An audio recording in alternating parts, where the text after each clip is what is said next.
Hey everyone, I am so excited to announce that Love Conquers Fear, Humanity, AI, and the Age of Abundance for All is now a best-selling book on USA Today, America's newspaper. It's also in the #1 position on several categories at Amazon, and I can't tell you how much this means to me for this book to be received with so much love. Thank you so much for all of your support. Please keep the love coming. I get multiple emails a day from you on how much you're enjoying this book. And as I mentioned, my favorite format for it is Audible. I read the book myself. It's by far and away the hardest speaking job I've ever had. And the afterword, written by Mark Gober, and the forward, written by J.D. Messenger. But also this hardcover is just absolutely amazing in terms of the quality. And you can also get it on Kindle. Please support the work, and I hope it moves you as it moved me in writing it. It is my love letter to humanity, it is my soul song, and it is my manifesto all in one. Thank you so much. I'm probably team optimist, generally speaking. Doesn't mean I assess the risk at zero. We do have a tendency to sort of overestimate the problems and underestimate the benefits of a lot of these things. I've heard somebody say there are two kinds of AI users right now: people who use AI to learn, people who use the AI to do their learning for them. Humans lose touch with how the world works, the ability to use their own mind and experience their own life in a thoughtful way. And so I hope we can find ways to steer us toward an amplifying of human potential. I want to make sure that the horse and the buggy stay in the right relationship, which is I want to develop these tools in service to humanity to make sure that the roles aren't suddenly reversed, which is all of our job is to keep the AI going. When we talk like that, I get a little bit uncomfortable when it seems like you sort of reverse the order. Overall, I'm an optimist. I acknowledge the concerns. I am not on kind of the doomer camp. Welcome back, everybody, to the Love Conquers Fear podcast. On the last episode with Doit Khan, I talked about a book that I was reading called Pure Human by Greg Braden. An amazing book, really rooted deeply in science. Quite a bit that I picked up from it, and I've now finished the book. Last time I talked about the discovery of chromosome 2 and how that improbably fused together. We have 23 chromosomes as human beings, chimpanzees have 24, and chromosome 2 is what makes us most human, and Greg Braden really unpacks that. He also unpacks the divinity within us all actually coded into our very DNA, and there's a secret message inside of our DNA that he decodes using gematria, which is the numeric values of ancient language, including Sanskrit, Hebrew, and Arabic. And it's pretty wild. It's definitely worth diving into that part. The whole book is about the transhuman movement and not getting so caught up in this notion that we're broken and that we need to somehow repair ourselves, to realize that we are made with so many, I'll use technical terms here, high-tech features. Just our cells themselves, which we have around 50 trillion in our body, have an enormous amount of complexity just in one cell. And he talks about how our cells are actually electrical circuits themselves. They are emitting electricity at a very low rate, but they are still electrical. And I've talked about on this podcast many times that we are light and energy at our core from a quantum physics perspective. You could also even say that we're light from a soul perspective. Again, science and spirituality are two sides of the same coin. He really warns against us going so far into the transhumanist movement that we change our DNA and that we change our biology without understanding what we're doing. Now, I'm wearing contact lenses right now. So I'm a product of science. I am already transhuman in that way. This eye is a -6, this eye is a -6.5. I'm not sure what I would have been doing a couple of hundred years ago, probably being a scribe or something, because I would have to be looking, super close up. But I do share his concern. There is a lot of talk right now on us inventing sentience in machines by mimicking the brain. And the reality is that consciousness is a very mysterious, divine process. And just thinking as a process in our body is a whole body experience. You know, the second most neurons in our body are actually in our gut. So when you're thinking with your gut, that's actually a real thing. In our heart, you know, Greg Braden spends a lot of time talking about the vagus nerve and the heart-brain coherence and how you can measure that. And if you lead from the heart, like I've discussed in Decoding Leadership, the series where I've taken some of the best of clips from past episodes, you lead better. And I'm going to dive into that today with today's guest, but I definitely recommend this book. There are parts of the book that I disagree with, but I'm going to leave it up to you to make up your own mind instead of go deeply into that. But I really, really loved the book overall, and it gave me a lot of new material, things that I was not yet exposed to that are really rooted deeply in both science and spirituality, and again, those being two sides of the same coin. So today's guest, I'm very excited to have Jason Ballard with me. He's the CEO of Icon, which is an incredible company. Josh Baer was always very proud of Icon, which literally prints homes in 3D with concrete and won the NASA moon base and so many other accolades that we'll discuss today. Jason, it's good to have you here. Good to see you, friend. Yeah, I'm so happy to have you here. This has been a long time in the making. Too long coming, but it's a fun time to have the conversation. Yeah, I've wanted you on since the beginning of the podcast, and it's unfortunate that Josh Baer's tragic passing, crossing over, I would say, brought us back together. Yeah. I miss him a ton. I miss him a ton too. I miss him in like very personal ways. He was always such an encouragement to me on like a very personal level. Something we may talk about more in a moment. About 18 months ago, my wife passed away. Yeah. The very first person who reached out to me to take me to lunch after my wife passed away, and I was kind of coming back to the world, so to speak, was Josh. The very last text message I received from Josh was, "How can I help?" Right. So that was his energy. But then also, of course, to Icon, championing Icon, the work we were trying to do, introducing us to customers, introducing to investors, just giving us the stage to tell our story at every possible moment. And then more broadly in Austin, he watered 10,000 seeds. And the obvious companies that were part of Capital Factory, there may be Josh or Capital Factory was on their cap table. Of course, that's a pretty direct benefit. But the whole ecosystem that now we take for granted in Austin, that sort of culturally champions innovation, welcomes risk takers, convenes, the sort of rising tide lifts all boats.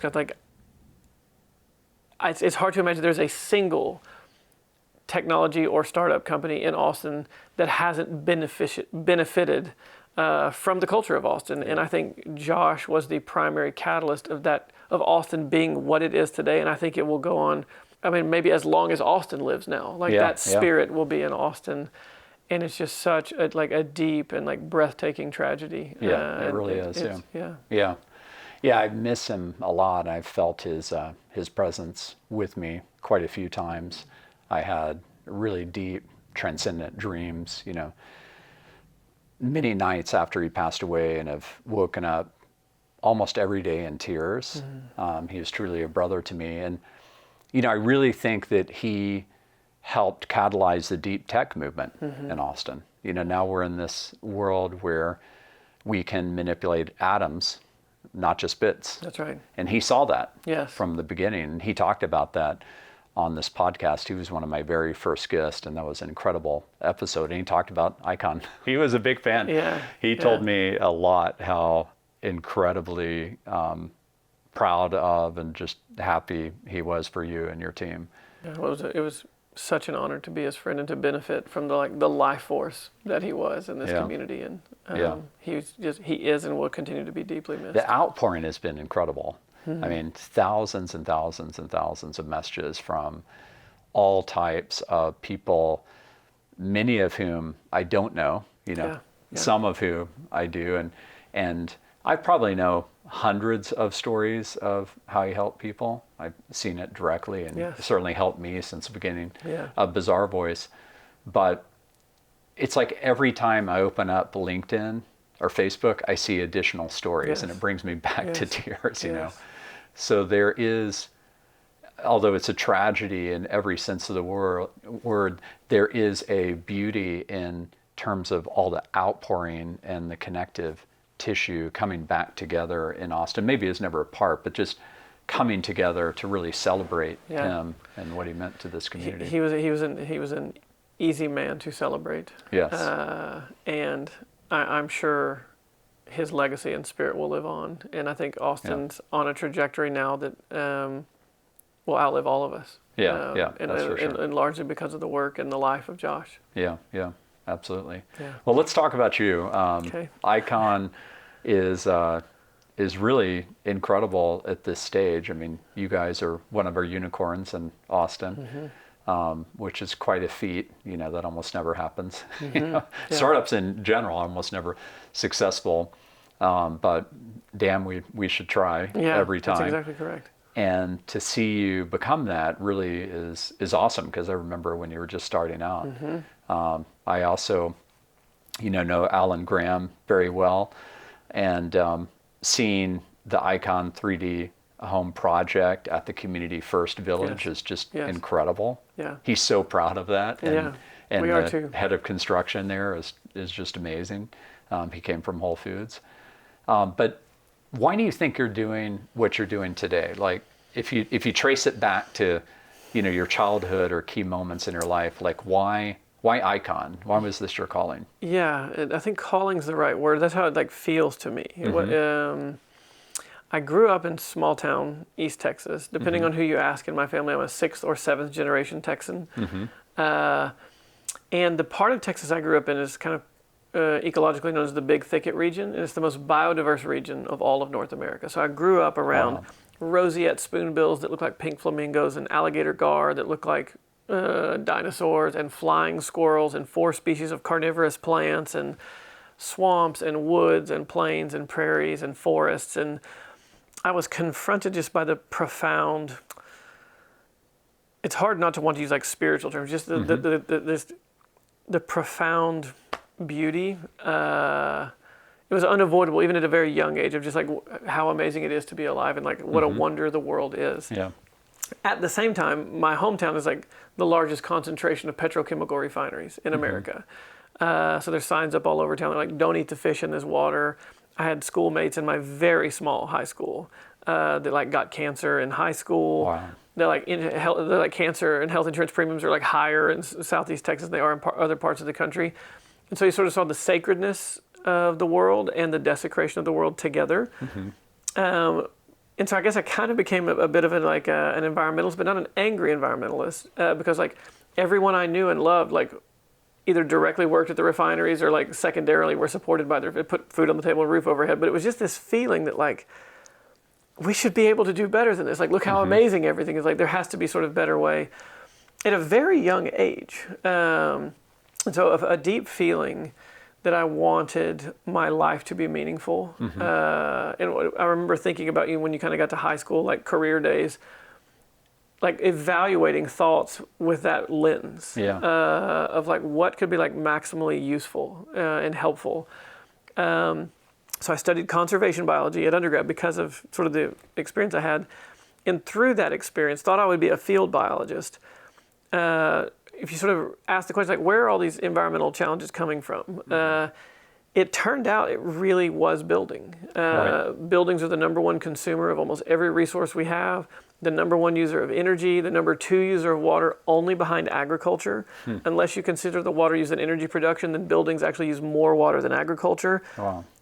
Most of the toxins we will be exposed to in our lifetime happen in buildings. And it was oh man, I don't need to be a field biologist. I need to get involved in building. Right. And so after college, got a job working in sustainable building in Colorado, in and around Boulder, Colorado. And then at night, I worked as part of the programs team at a homeless shelter. And so I'm building things, I'm working with the homeless.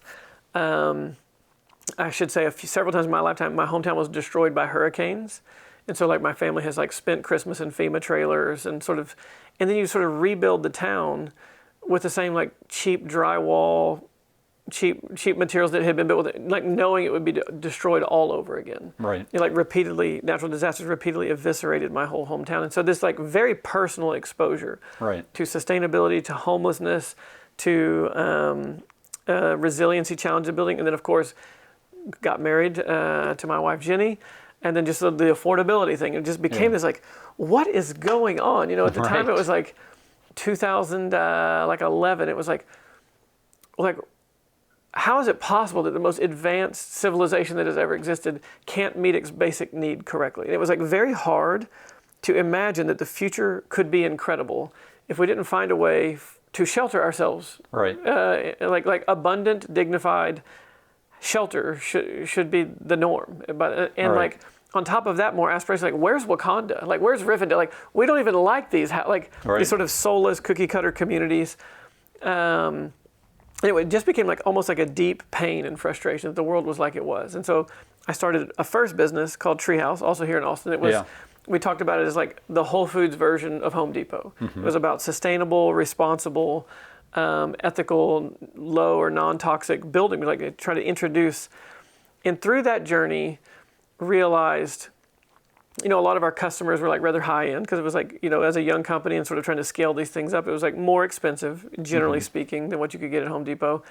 And so I spent a lot of time in like some of the nicest houses in Austin and getting to do very rewarding work, but the houses had all these problems when it came to sustainability, energy use, water use, toxicity, et cetera, et cetera. I was like, wait a minute, these are the best houses in town.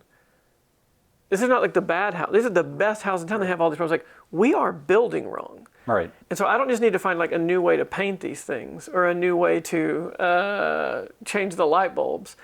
Like something's wrong with how we're building. If the very best houses money can buy have all these problems. Along the way, got a master's degree in aerospace engineering because I've been a longtime fan of space. Wasn't sure when I was doing it what I would do. I just knew that I wanted to help and that a new space age was dawning. Right. And so the joke, what a background. Yeah, and so the joke ultimately was like, if you build houses by day and think about space robots all night, of course the solution that popped to mind is like robots can help us build.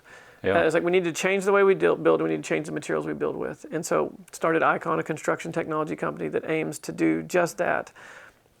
And more particularly, it's like the ways that we build today force us to make all these what I call like unacceptable trades. Like either you can have an affordable house or you can have a beautiful house. Right. Either you can build a lot faster, make housing more accessible, or you can be careful about the materials you use and things like this. It's like, no. The whole purpose of technology is like we have some agency here is to steer the world towards the things we value and that we want. Right. And so we have to find a way to build that is faster, that is lower cost, but that the quality and beauty of the building should go up. I don't want to have to trade these things. And sort of that was like the insistence that we had and continue to have at Icon. And 3D printing has emerged for us as like the solution that enables that possibility. It's one of the most fascinating backgrounds ever. First of all, people are going to be very surprised that there's a place in Texas, even though I'm from here, I was born and raised here in Austin, that is that biodiverse. Yes. And then secondly, the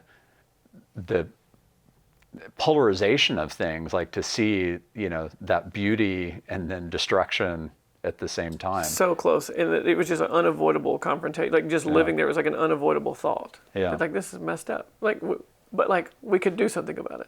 Yeah. Were your parents really a big input for you in terms of I would say my parents and my broader, I was very fortunate to grow up in a circle of like a lot of love.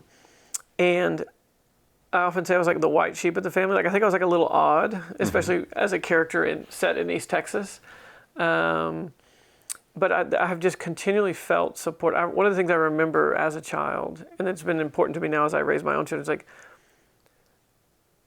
and I realized later it wasn't common for lots of people. Like throughout my life, adults would come up to me when I was young and say, like, "You are going to be something special." Just out of the blue. People just say things like that to me a lot, and it kind of puts courage into a kid to hear things like that. Yeah. And so as I aged, it was just like, I sort of accepted this feeling that like I could do something, I could make something special of my life. And so, but of course, when I come home talking about wanting to use robots to 3D print houses, it was a little bit, It was so you were talking about that really young. yeah.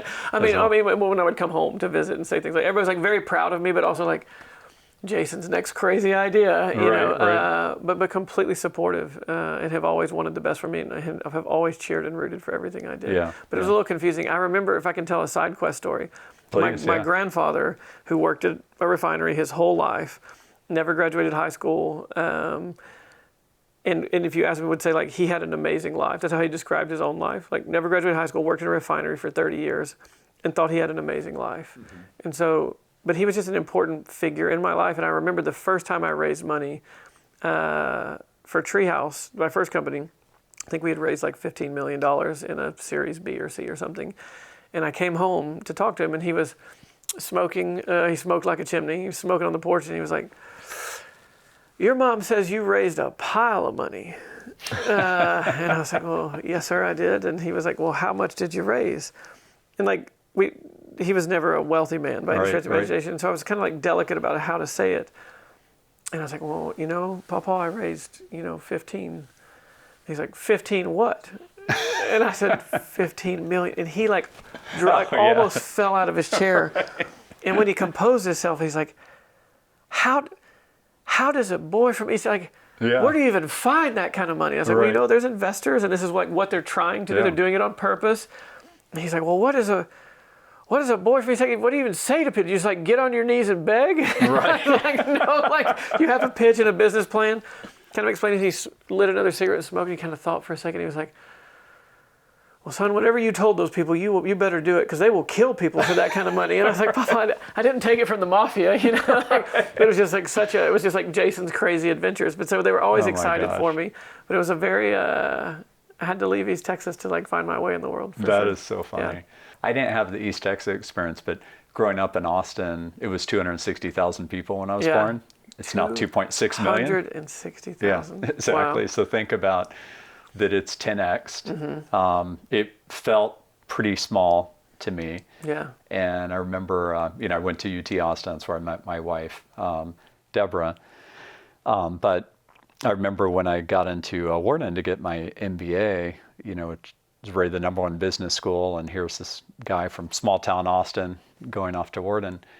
My neighbor asked my dad where I was going. He said Wharton. He assumed it was Wharton, Texas. And he never corrected me. He's like, let it ride. Yeah, right, just let it ride. Good for you. Right, exactly. Amazing. Because my dad, oh my gosh, he was like such an amazing inventor and the best storyteller. And, I miss him a lot. He crossed over 18 years ago. My mom, 14 years ago. But he was, they were both larger in life.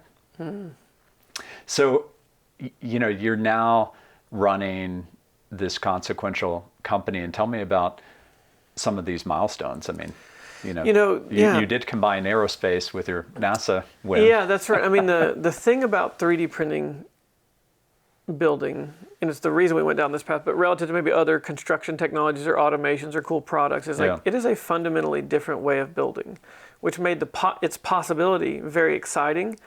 But in the early days, like made it very complicated and risky, because it's not just like it's not a painting robot. It's like same paint, same house. Like here's a robot, it just sprays the paint on. This is a different way to build, and so very quickly had to get very good at and integrate into our own robotics, our own material science and production. Right, like there was no concrete in the world that was capable of being printed. It was you were sort of asking very interesting things out of concrete to make it useful in that application. You had to develop software for robotic construction, everything from like how do you take a design and import it and like make the robot understand what it's trying to print and build in a way that will pass building code, project management with robots, had to rethink architecture for this style of construction. I often use the line, once upon a time we made bridges out of wood, and when we invented steel bridges aren't just carbon copies of wooden bridges. Steel enabled entirely new ways to build bridges. And so having to innovate in robotics, software, material science, and architecture all at the same time, make sure it all passes global building code, and that's just getting to the starting line. Now you got to see if the market will accept it. Can you Right. indeed make all of that faster, cheaper? And so there were like 100 like miracles that needed to happen to even get to the starting line. And so that was the journey. So phase one was all about like make the technology work. All right. And then once it works, now it's about like make it not in theory faster, make it actually faster and cheaper, and prove to the world that like beautiful, compelling possibilities are now available because of this technology. And so that's the journey we've had to go on. And we have reduced our costs from like 90%. We are now like definitively faster and cheaper than the average cost of construction in America. And of course, like demand has now exploded. Some of the like more fun projects along the way, of course, getting to continually be invited out to Community First Village to provide housing for the homeless. That's always been like super important to us. Yeah. Because if it doesn't work for that, it's kind of the deep end of the pool. That's the deep end of the affordability pool. And so it's always a test piece for us. Like, are we useful to organizations trying to serve the very poor? Because if we're not, then we're not on the right track. Right. So it's just been a great honor to be continually invited back out there to serve that community. And then Alan likes almost to be like the first place we test anything. Like he kind of has like an innovative spirit, obviously, in his own heart. And so he's like, yeah, bring the new stuff out, which is a kind of cool inversion of the typical way. Usually like the very poor or like the very last people to get access to breakthrough technologies and things. So that continued relationship is like a great honor for Icon. We got to deliver the world's first 3D printed community in the world. Or I guess right away, we first permitted 3D printed house in the world in 2018 was us. So that was the first moment like, hey, this is real. First 3D printed neighborhood up in Georgetown, Texas with Lennar was a big breakthrough moment for us, not just operating at that kind of scale, but now to stand in, and everywhere you look, everything is 3D printed and it feels good. Yeah. Like it feels better than the way we have, like in a way that every time I take somebody out there's like, oh yeah, like the future for sure needs to be more like this, it's hard to imagine going backwards from this. But then also it was like, will 100 families take a mortgage on a 3D printed house? So it was a big market-proof moment. That like this is actually like this is a thing that people will want. And then maybe like the most romantic work that we've gotten to do so far is, of course, the contract with NASA to develop the lunar construction system, which was actually my master's degree. Oh, so you get a master's as well? Yeah, my master's in aerospace, was a focus on like lunar construction, actually, because I had construction on the brain. I mean, it really does feel like a calling, and it's amazing to get to do all of those things inside of one company. Yeah. We make the world's largest robot. We shelter the homeless. We invent architecture, and we're going to build the moon base. And like I don't know another company on Earth where you get to do all those things at the same place.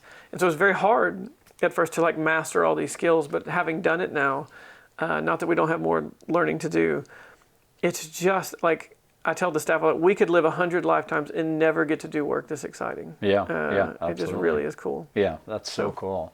And how would you describe, because you're leading such an important company here, how would you describe how your leadership has evolved in terms of, because I remember when I first started out as an entrepreneur, I had no idea what I was doing. And I read tons and tons of leadership books and management books. I did always have, a good heart and knew that I needed to be congruent with that.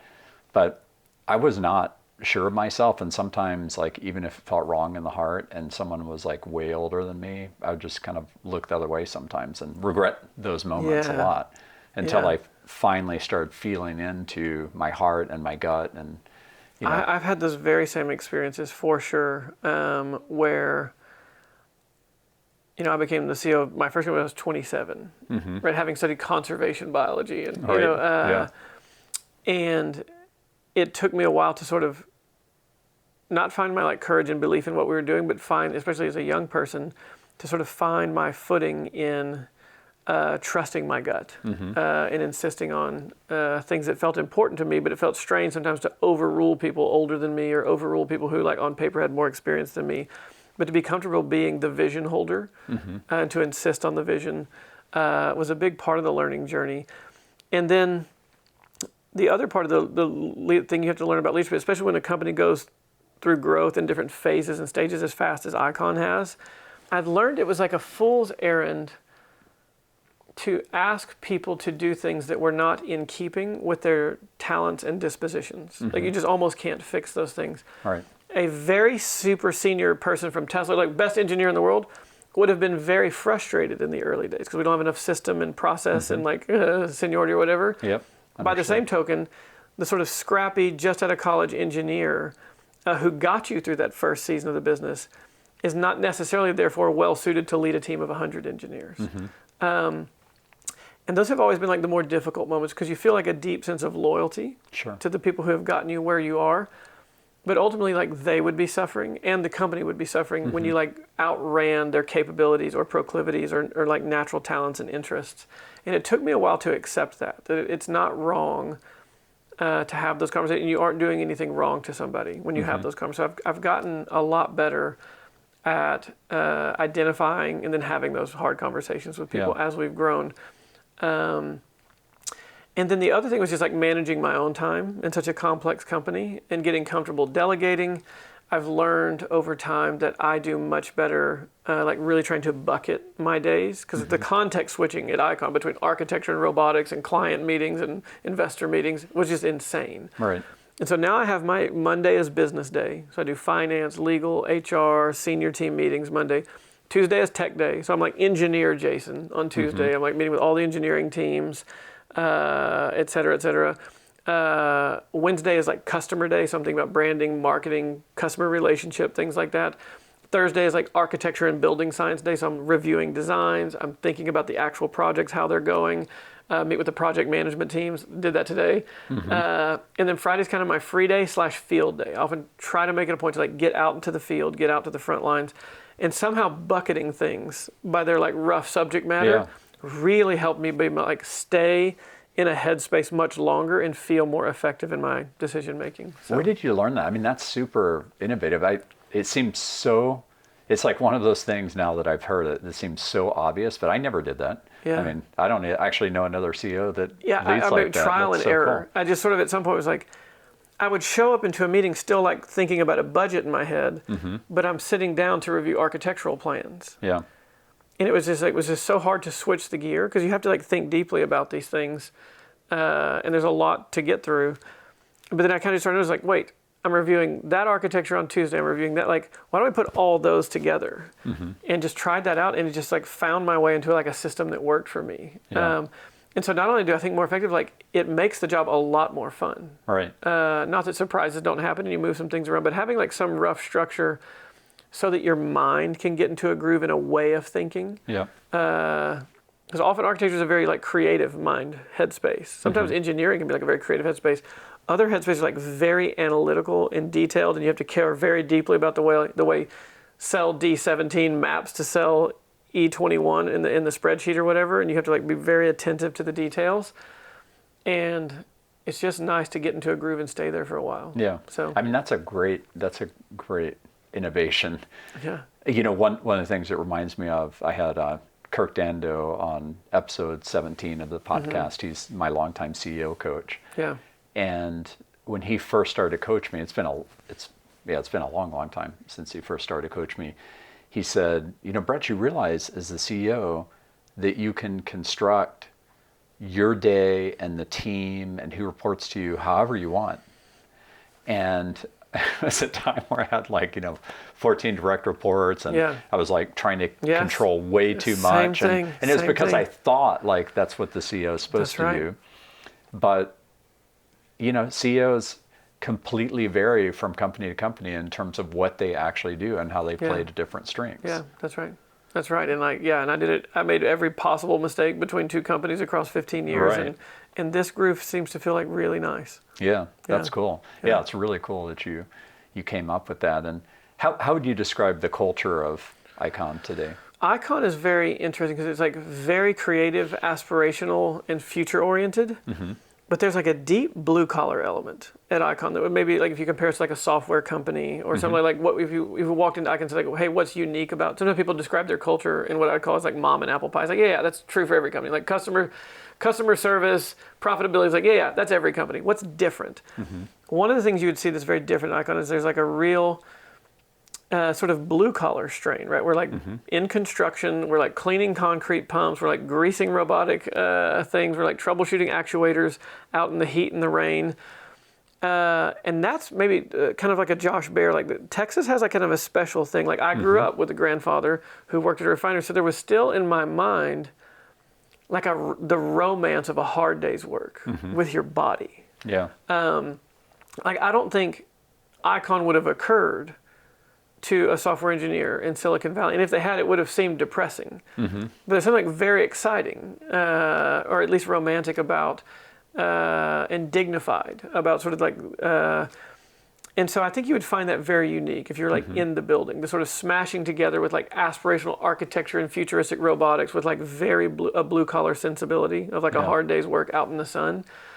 And so it creates kind of like an optimistic but gritty culture, if that makes sense. Yeah, it totally does. I think it's unique. My fun. dad, everything he invented were physical objects. He invented the first halogen fishing light. He loved to go to the coast and just spend 3 days on the water. Yeah.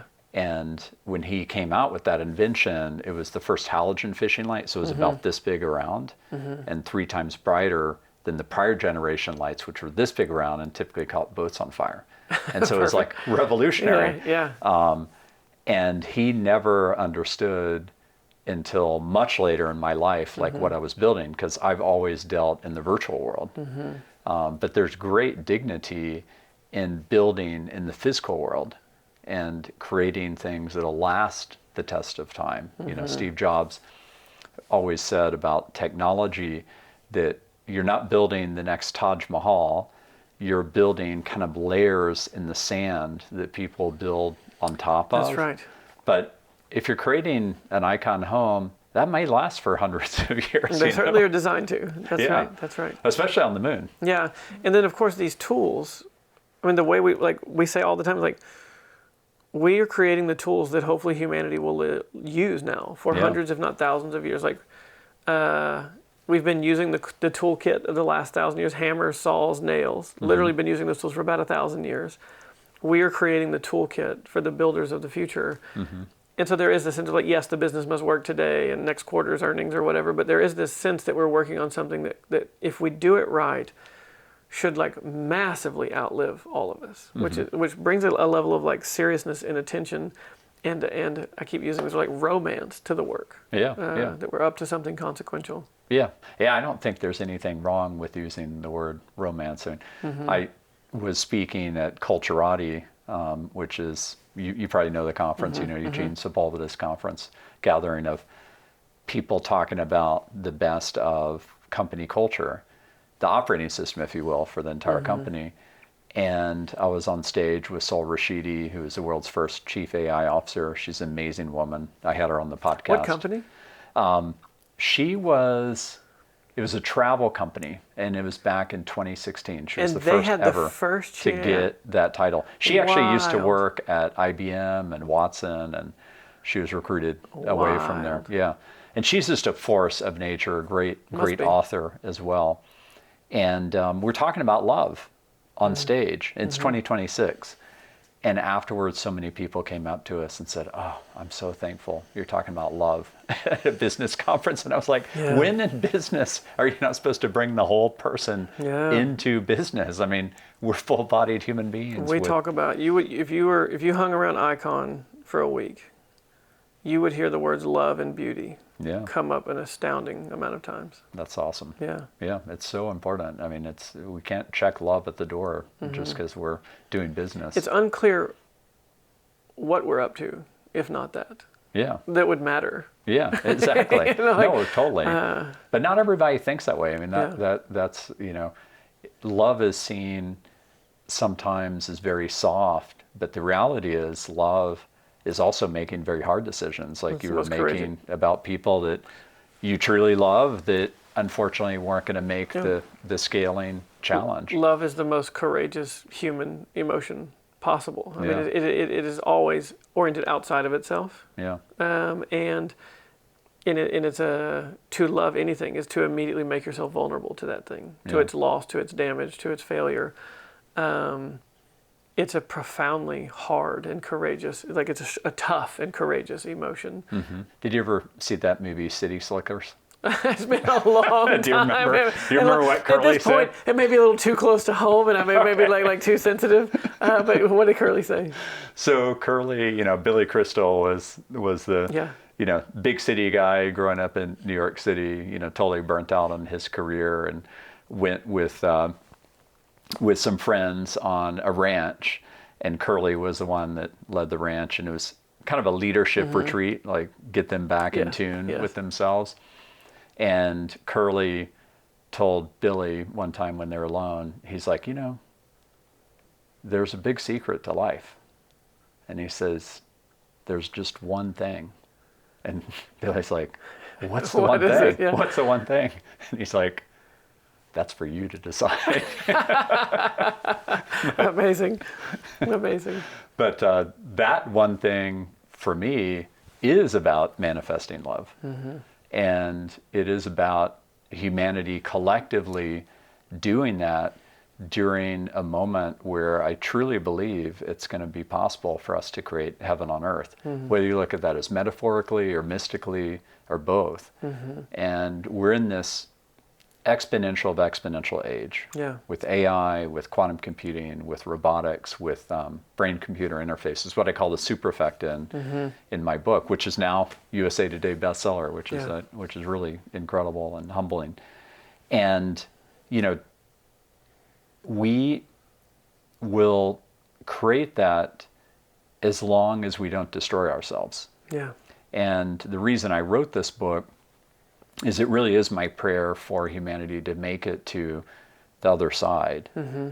And there are plenty of risk. There are risks that are outlined in science fiction, which are mostly, I think, not the risks that we need to be worried about. The Matrix, the Terminator scenario. The actual risk are things like nuclear weapons. We have 50 times the amount today in the world than it would take to pretty much end humanity. So that's crazy. We call that mutually assured destruction, or MAD as the acronym. And, that shows you that we do have a disease we need to cure, and that's a disease of scarcity, of the fact that we have only had electricity for 0.1% of our evolutionary time on Earth, out of 300,000 years of being here. It's kind of hard to fathom. And, I profile in the book that there's countries like Chad where only 1 in 8 people have electricity. The GDP per person in Chad, they have 21 million people there, is less than 1% of an American per person. Wow. And they're struggling with things like housing. They're struggling with clean water, healthcare, food, etc. I met this amazing Uber driver from Chad. That's actually part of what started this whole journey for me. And I can imagine, Icon in the future providing housing to people in Chad, but it needs to be at a price point, probably powered by robots at that point, where it could go in and with 3D printed concrete, create the structures. Also the roads, there's not a lot of infrastructure. That's right.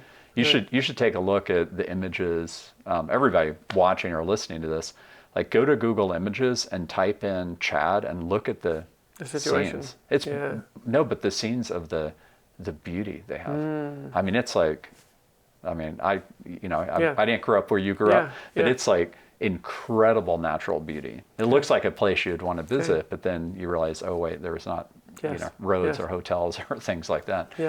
So, I'm just curious how you personally think about this moment. I imagine, with your background that you grew up reading a lot of science fiction, I did. I think that's everybody pretty in common. this space, no exception. Comic books, science fiction. So sure. Where do you think this is all heading?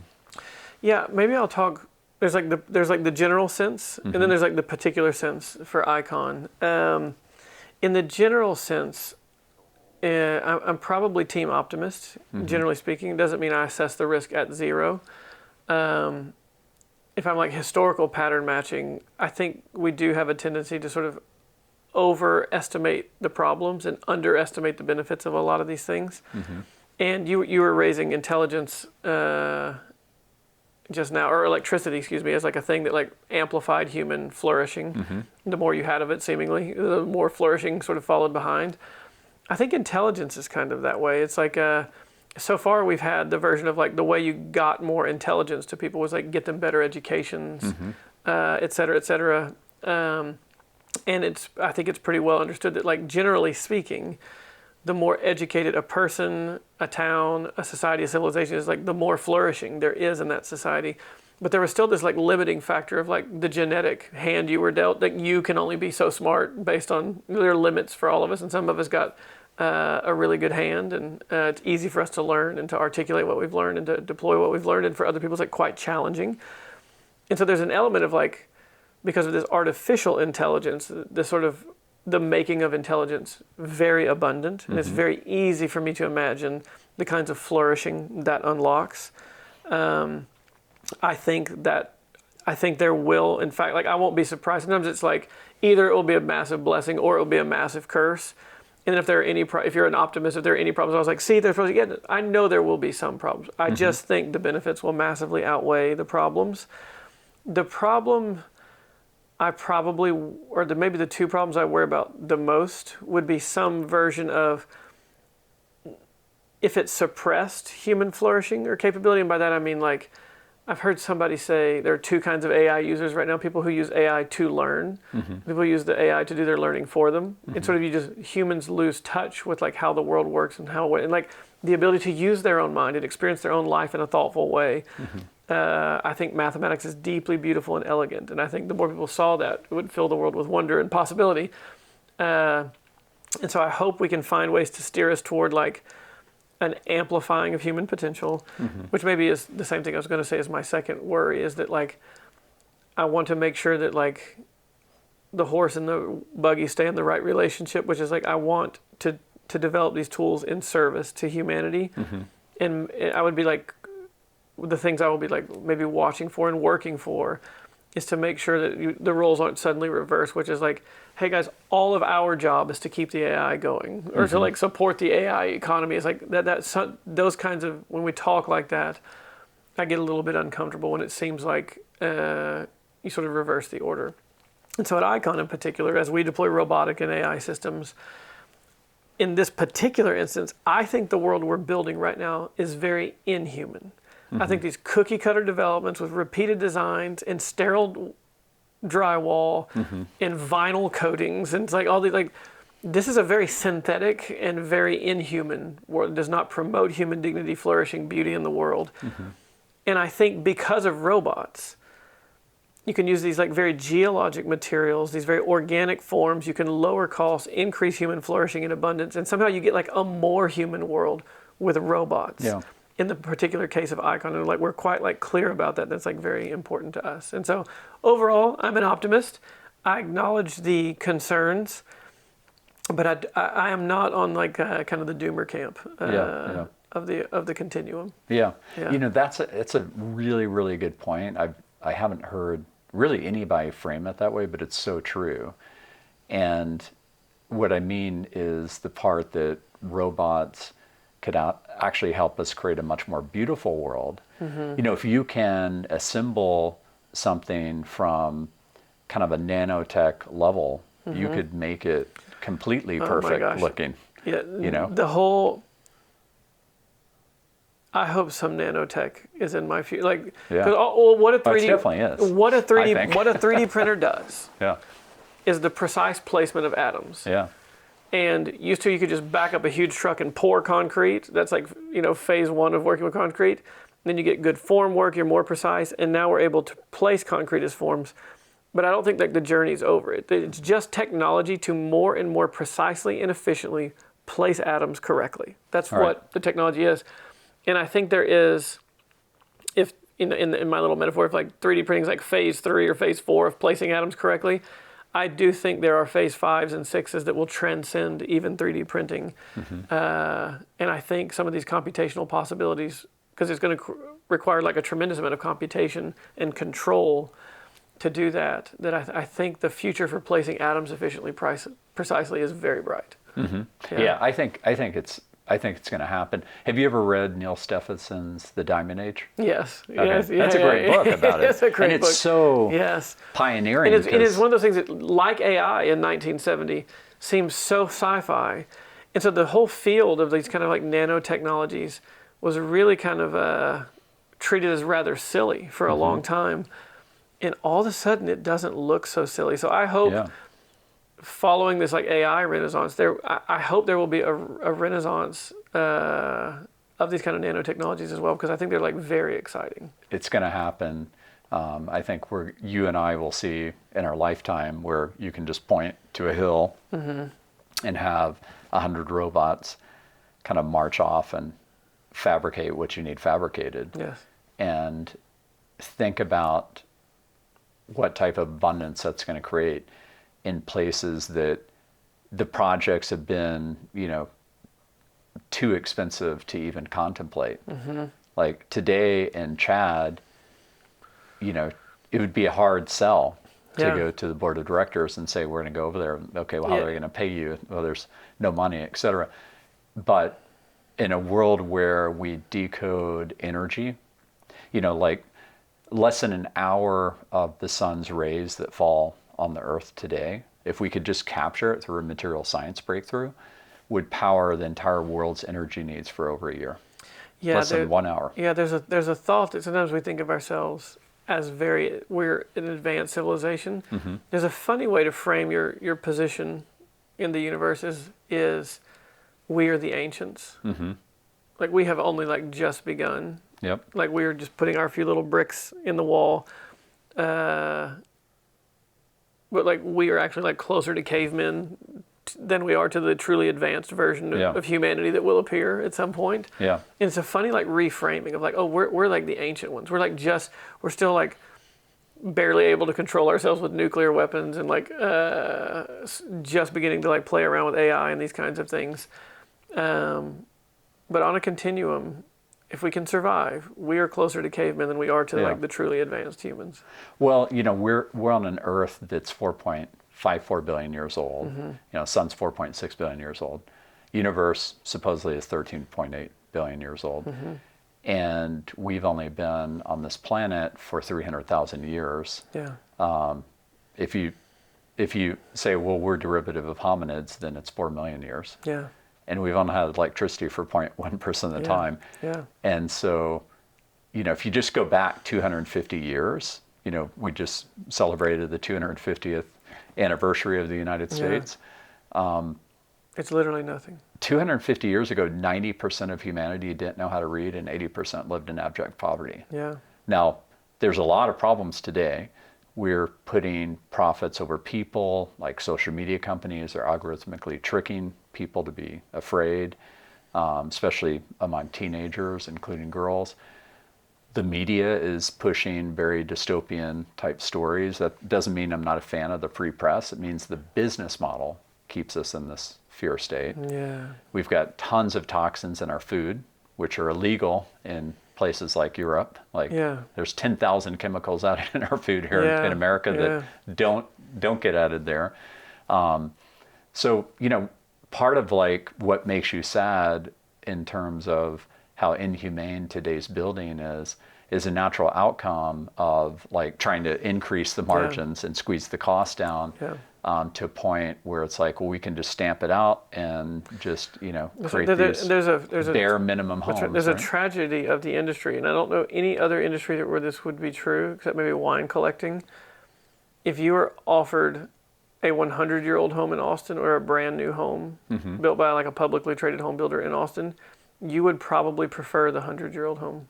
And I don't know any other industry other than wine collecting where you'd want the 100-year-old thing instead of the brand new thing. Yeah. And so that's why it's like something's gone wrong with the way that we build. So you tend to be pretty optimistic, and I'm 95% certain that we do. Make it. I mean, to the other side of the this. Baer case to my optimism, I think you raised very aptly, that should give us some pause, like some sobriety, doesn't feel like we got the social media thing correct. And these AI tools feel like way more powerful They are. than Yep. social media, right? Yeah, they absolutely And are. it feels like we didn't stick the landing on what Yeah. social media could. It was this promise to like connect everyone and flatten the earth and make the exchange of information very easy and democratize ideas. And that doesn't feel quite the way it came true. And I mean, I don't let my kids use it, any of them, because of these sorts of things. Like I think the toxic effects of it are like far more pronounced than the benefits. Or like it's like a car. It's like you got to learn. You got to really take this seriously. And like learn to use it carefully because it can hurt you. Yeah. And so that would be the bear case on my AI optimism. It's like, hey, we had a kind of a mini technology revolution pretty recently, and it feels like we got a lot of it awfully wrong. Yeah. So that does give me some sobriety about the situation, but hopefully that will be a cautionary tale that we can learn from and get this revolution correct.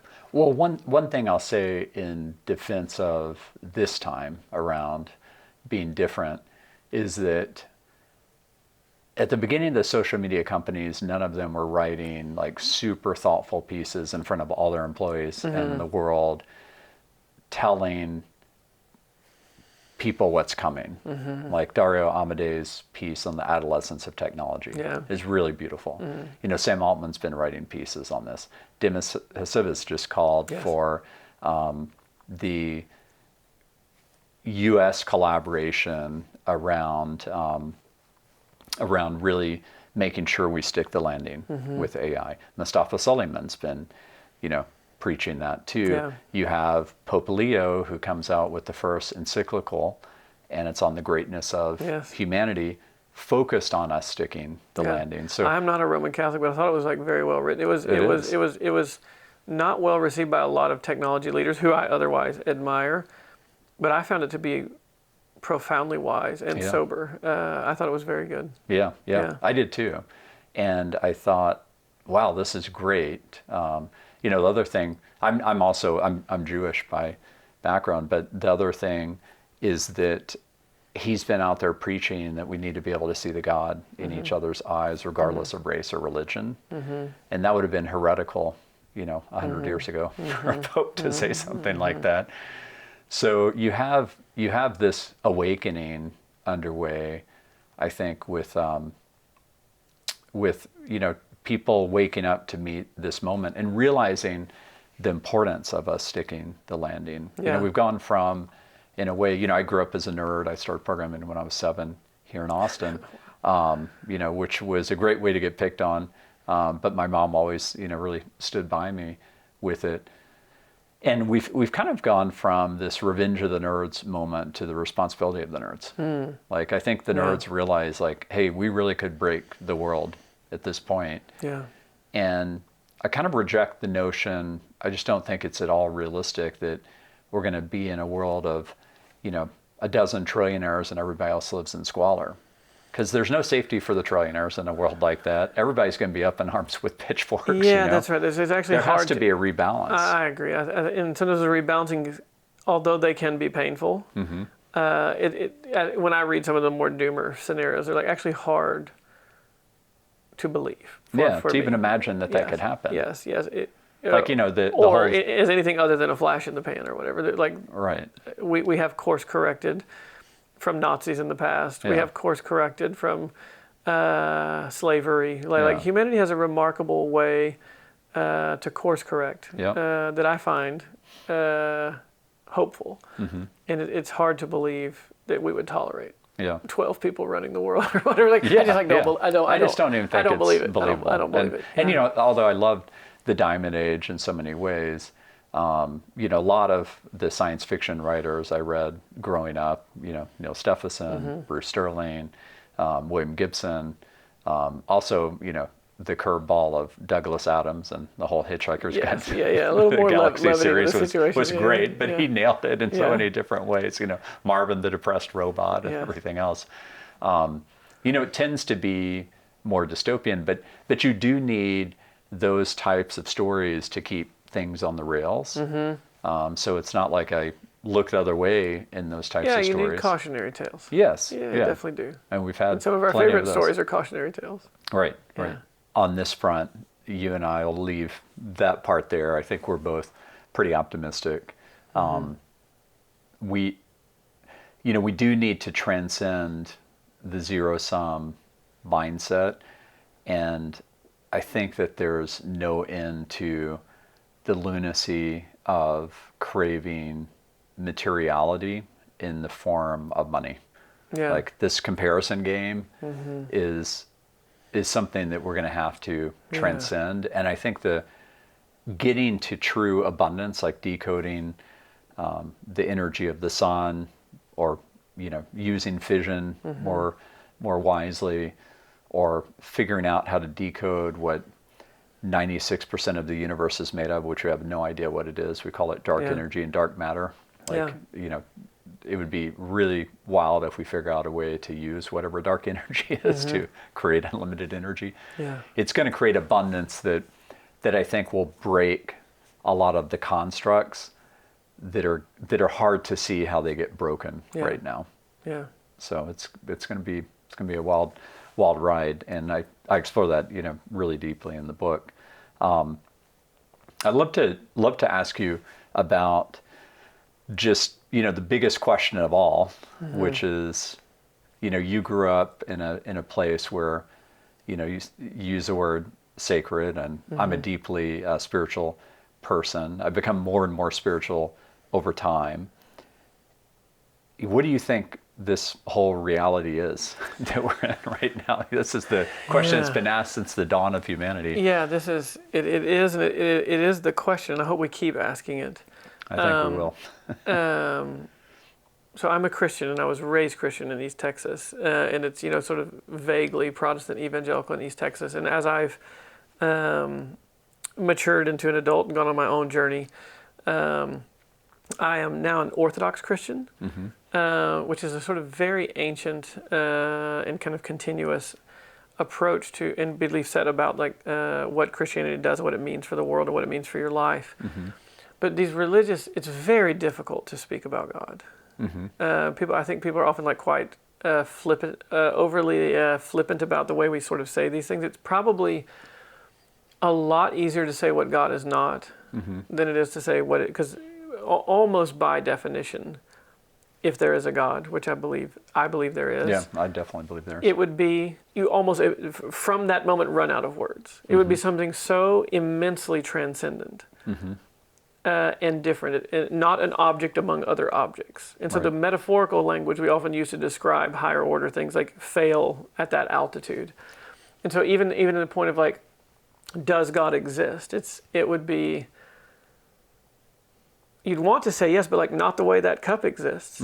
It's a very different kind of so in a sense you'd almost say, well, God doesn't exist, if what you mean by existence is what's going on in this room or whatever.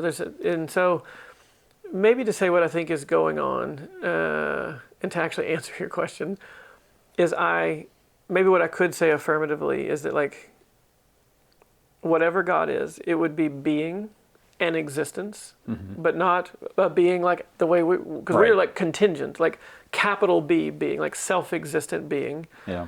I believe we mean conscious, aware, not a blind force, not the force of gravity, but an aware and acting being. So being, consciousness, and then I would say love. And I would say that's what I believe about God. God is the capital B being, the capital C consciousness, and the capital L love, from which all of this flows.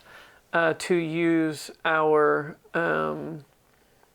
technology metaphors, perhaps my most helpful thought I have is I think this is all something like a simulation in the mind of God, but because it's in the mind, it's quite a real simulation. Because the mind of God would be capital R, real, to sort of follow the thing. But we're contingent. We didn't create ourselves. We at some point rely on source and base reality, and I think that is God. Yeah. The reason the Christian story I have found helpful and true is because the story Christianity tells matches the story I've experienced, which is it also seems that something has gone wrong. Hard to know what, how, and when, or whatever. But that the being, consciousness, and love that is God is, and whatever has gone wrong has caused some kind of fracturing between that divine source and between each of us. And the Christian story says that like God, the divine, has intervened to put these things back together, and that the highest use of our own lives is to cooperate in that putting. Of course, Christians believe God arrived in the form of the person of Jesus, the incarnation, the marriage of human nature and divine nature, like at its highest and most essential way, but that built a bridge that we can now all participate in, and through the Spirit of God can reconnect to true reality, to truth, goodness, love, beauty, to each other, and ultimately to become partakers of the divine nature and therefore have eternal life, because only capital B being would be eternal. Everything else is contingent. Right. And so that's like the shape of the reality I believe in, and that's how I'm trying to live, and it's how I'm trying to participate in reality, and it's how I think of my work. It's like my work should be joined through the Spirit in Christ into God, the divine, by knitting things back together, by manifesting truth, goodness, and beauty in the world, reconnecting humans, and sort of everything flowing back up to the source, or down to the back up to the source, in some kind of essential unity, actually, that we all share. I love that. I love that. I mean, I agree with everything you said. I mean, one of the things that's been so exciting for me on this journey I've been on is I've delved into a lot of ancient spiritual texts. Like I've read the Tao Te Ching, I've read the Bhagavad Gita, I've read a lot of Kabbalah. I just got my favorite Eastern Orthodox theologian is a guy named David Bentley Hart, and he just did a new translation of the Tao Te Ching, and it's on my bedside table right now. How cool! Isn't that How funny? cool! Yeah, it's amazing. I mean, I write about it actually in the chapter of my book on nuclear weapons and warfare. Yeah. In terms of China, the Tao Te Ching flowed out of China from Lao Tzu, really rediscovering, because it's all about practicing nonviolence. It's all about not going to war. I mean, it's all the things that create the risk. I mean, China's building a lot of nuclear weapons right now. We're building a lot more, even though, as I said, we've created 50 times the amount. I mean, that's not like a toy gun problem. It's like a real gun problem. Yeah. And so, but delving into this synchronous spiritual root, I've been delving a lot into the Quran recently. That's been really eye-opening for me. As a Jewish guy, is one of the things I've learned about the Quran. It's like a beautiful, beautiful transcendent read about love conquering fear. It wasn't until hundreds of years after the Quran that there was this new text written called the Hadith Muslim, which was a text that had this prophecy about Jews and Muslims battling, and all the kind of real problematic quotes. Yeah. You read, it comes from that. It's not in the Quran. Yeah. I've never heard anybody make that distinction. I'm not familiar. But we have this ability now for the eternally curious to delve into all of these texts in a much more efficient way. I mean, I've been waiting for the day since growing up as a kid reading sci-fi on when will I be able to ask a machine a question, any question I can think of that's trained on everything we've ever produced. And we're at that point now with AI. So I'm like learning a ton every single day, but I'm also diving into the texts themselves and reading the source material myself. But I found this synchronous root that exists in all religions, which I think is the truth of God, which is why the book is called Love Conquers Fear. That we need to do that work within ourselves and be rooted in, authenticity, not fear, lead with love. And then we can help other people do that work, sometimes just by them watching. I'm sure every employee that you work with at Icon is like watching how you walk in the world, when you're at work and when you're not at work, and how you lead, and they're inspired by that. I mean, I've heard from some of them how inspired they are by that. Okay, I hope so. Yeah. And so I think that's the truth. And what Jesus was really preaching, if you actually look at it, the direct words that he was saying, was all about selfless service. No one's above the other. You know, we need to truly love each other. And he was hanging out with the quote unquote lowest of the low. No, there's a saying in, you know, don't want to have to retell the whole sort of biblical story, but you know, Jesus was betrayed by Judas, and then what's crucified next to him was a thief. Judas committed suicide after his betrayal, and then the thief by Jesus on the cross. They had a conversation, and Jesus said, you know, acknowledge this man's sort of repentance and forgiveness. There's a saying that the first person in hell was an apostle, and the first person in heaven was a thief. And it's more of this sort of turning these orders upside down, because there is a higher and better way than ego, craving for money, power. That is not the way of the kingdom. It is not the way to God, and it creates disillusion between each other and dissolution. But like it's sort of another fun saying, like it's like hell is a door that's locked from the inside, right? It's not God trying to lock us out. It's like we, through our own ego and cravings and rebellion, we're the ones who lock the door. And through the way of humility, generosity, self-service, you open the door, not only to each other, but open the door to God. Have you had any experiences where you really felt the complete and total love of God? So I've had quite a few. I have. It's very. I've never. It would be like almost uncomfortable to talk about it. It was like after my wife died. It was like a very dark and difficult, like just tremendous weight of grief. And there was a priest who was advising me and helping me through it, and guiding me in my prayers. And there was a moment, and I've been praying my whole life.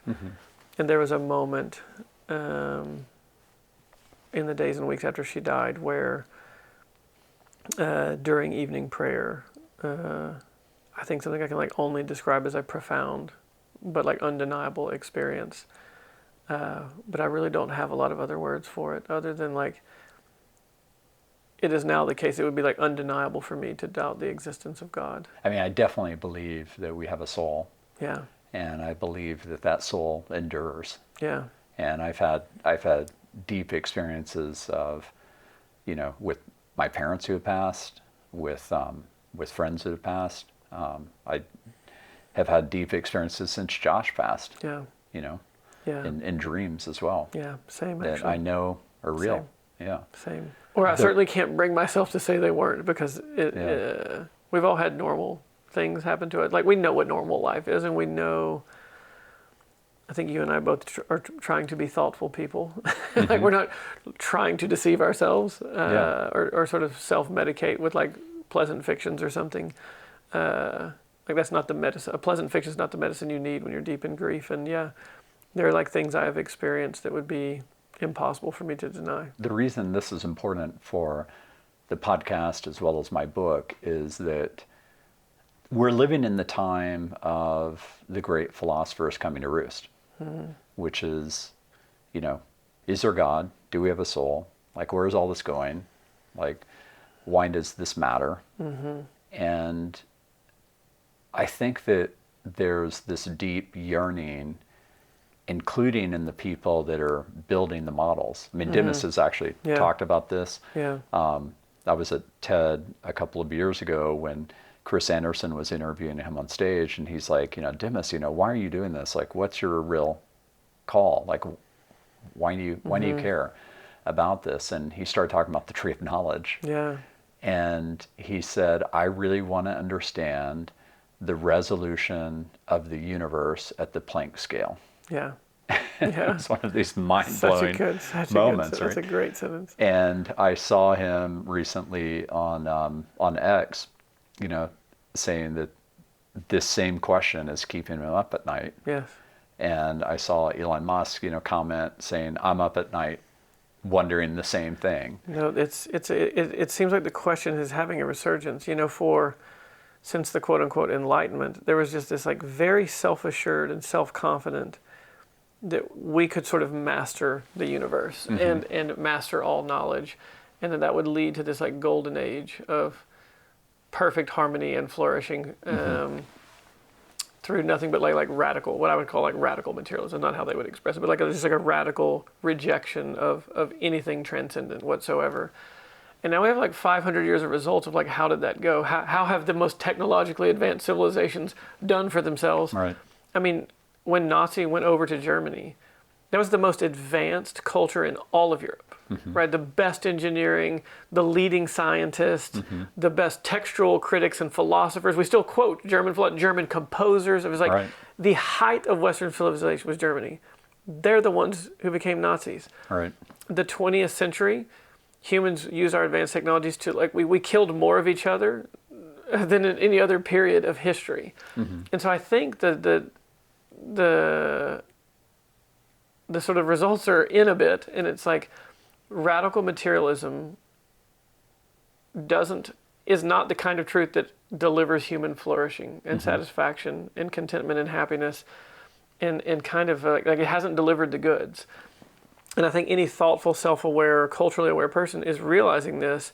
And so some of the old questions are like okay to ask again, but for several hundred years there was just such a triumphalism in materialism, right, that we don't need any of that. We're going to figure it out. And we're going to fix the world. Right.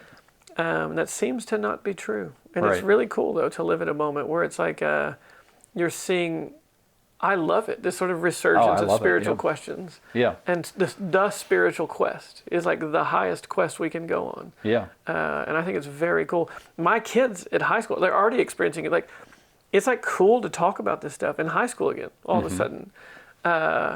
It was not cool to talk about in high school when I went to high school. Yeah, that's true. Yeah, I remember that. Yeah. I mean, science and spirituality can both be true. They can just be two sides of the same coin.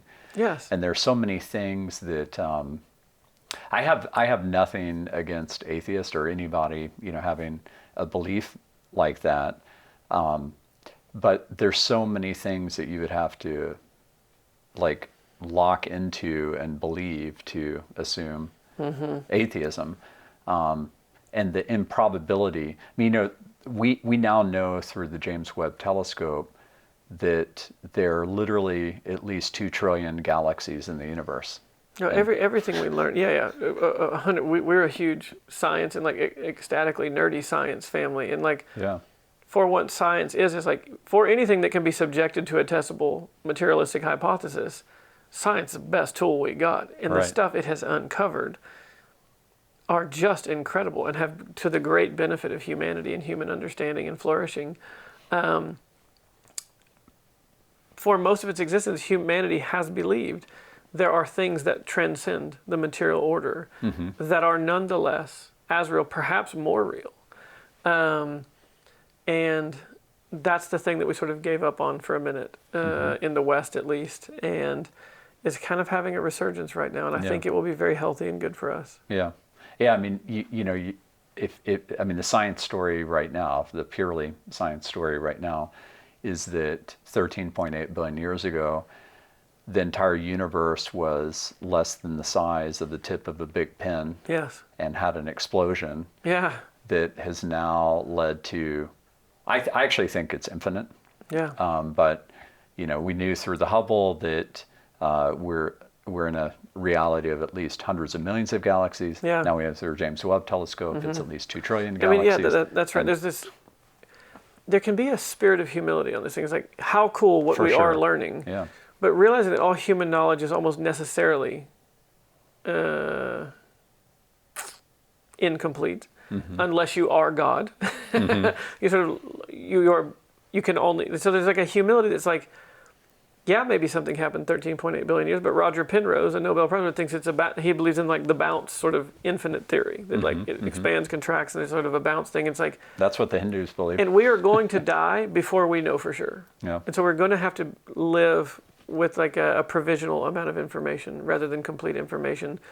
And I think that can create like a humility that allows a wonder in what we are learning and discovering. There's so much at stake. I mean, that's the reason, again, that I'm doing this, is that, we only know what 4% of the universe is made of. We call that matter. We're very landlocked on a single planet. It took us over 50 years to get back to the moon, and it's great that we did. And if people haven't seen Unknown Cosmic Time Machine on Netflix about the making of the James Webb Telescope, Yes. you should watch that as a family. It's incredible. Okay, It will fill you with that's so totally our speed. We'll do much it. hope, We'll do it. and it's so great.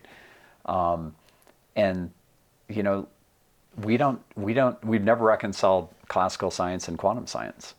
Like Correct. They're completely. We have not reconciled gravity with quantum mechanics. Right, Like that's forget right. classical, like new theory. Like That's right. The two best theories we have, relativity, gravitation, and quantum mechanics, don't predict them, but they sort of work really well. They're like, we know for a fact we don't know what's going on. Right. Not with any completeness. Right. And that should create some humility, and humility opens the possibility for gratitude and wonder. And these things don't have to be so contentious. Yeah. It's like, the thing that I love about the spiritual awakening that's happening is that it's actually a metaphor for the end of dogma overall.